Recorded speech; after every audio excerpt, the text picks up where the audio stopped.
Gwalior collector में हर मंगलवार को होने वाली जन सुनवाई में लोग अपनी फरियाद लेकर आते हैं। उन्हें यकीन होता है कि कुर्सी पर बैठे अफसर उनकी समस्याओं का निराकरण करेंगे, लेकिन क्या ऐसा होता है?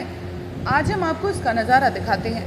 ये ग्वालियर के विक्की फैक्ट्री इलाके में बटाई की ज़मीन पर खेती करने वाले किसान हैं, जो पिछले मंगलवार को भी अपनी शिकायत लेकर आए थे, लेकिन प्रशासनिक अधिकारियों ने आवेदन तो ले लिया, इनकी शिकायत पर कोई सुनवाई या कार्रवाई नहीं की गई। दरअसल इनका आरोप है कि विक्की फैक्ट्री के पास रामनगर में कुछ भू माफिया हैं, जो शासकीय भूमि पर अवैध प्लॉटिंग करते करते इनकी खेत में घुस आए हैं और अब गुंडागर्दी कर रहे हैं। जब उन्हें रोकने जाते हैं तो मारपीट पर उतारू हो जाते हैं। पीड़ित किसान कल्याण सिंह गुर्जर ने एक बार फिर अपनी कृषि भूमि दबंगों से छुड़ाने और अपने परिवार की सुरक्षा की गुहार कलेक्टर से लगाई है।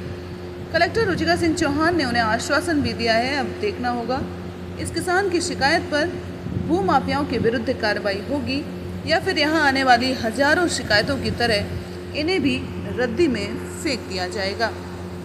क्या नाम? मेरा नाम नारायण सिंह है।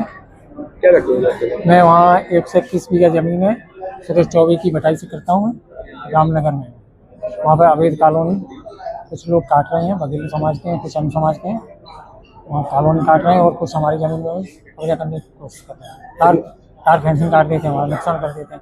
हम लोग जब जाते हैं तो मारने की धमकी देते हैं। कितनी जमीन है? वहाँ 121 बीघा ज़मीन है। क्या आपने बटाई पे ली है? नहीं, हम लोगों ने बटाई से ली है। मालिक कौन है इसको? इनका मालिक है सुरेश चौबे, जो भोपाल में रहते हैं। वो क्यों नहीं है? वो अपंग हैं, उनके दोनों पैर नहीं है। पिछली बार भी आप आए थे जिनसे? हाँ, पिछली बार भी है, तब कुछ नहीं हुआ, लेकिन इस बार कलेक्टर मैडम ने बोला है, आश्वासन दिया है कि आपका काम हो जाएगा।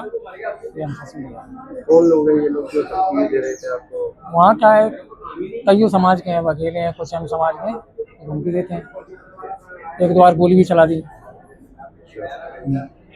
आप क्या चाह रहे हैं? अब हमसे चाह रहे हैं कि हमारा काम हो जाए, जमीन वापस मिल जाए, FIR हो जाए उनके खिलाफ। कुछ प्लॉट बिक्री गए हैं वहाँ पर? वहाँ बिक्री हुई है ना, बिक्री हुई है। कितने प्लॉट बिके हैं? वहाँ करीबन कम से कम 200-400 प्लॉट तो बिक गए हैं। क्या किस रेट में बेच रहे हैं वो लोग? हाँ, रेट का तो कोई पता नहीं है, ना कोई कागज है ना कुछ है। जितने भी कुछ कोई दे जाए 10,000, 20,000, 50,000, लाख ऐसे बीच देते हैं। क्या लॉटरी करके दे रहे हैं? नहीं, कोई लॉटरी नहीं है, कोई कागज ही नहीं है ऐसे। हमारे रूटीन अलग अलग प्रकार के लोग आते हैं। इसमें से कुछ होते हैं जो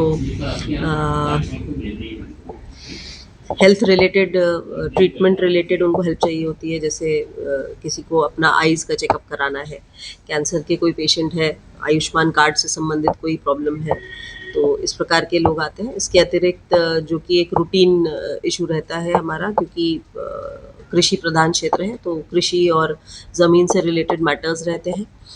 एक दो और प्रकरण है जिसमें रिकॉर्ड में मिलने में उनको कुछ समस्या महसूस हो रही थी, तो रिकॉर्ड रूम प्रभारी को भी उसमें निर्देशित किया गया। तो इसी प्रकार के कुछ मामले मैडम ऐसे देखे गए इसमें ठेकेदार पटवारी और आरआई के द्वारा सही सीमांकन नहीं हो गया है। सीमांकन आप जानेंगे, एक बहुत ही सब्जेक्टिव टाइप का इशू है। जनरली आप ये कहना बहुत संभव नहीं है कि सही किया है या गलत किया है।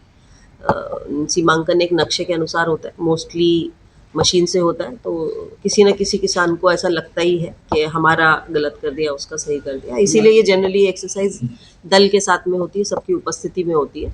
और जनरली जब अगर ग्रामीण लोग उपस्थित रहते हैं तो जो एक्चुअल स्थिति है वो भी सामने आ जाती है।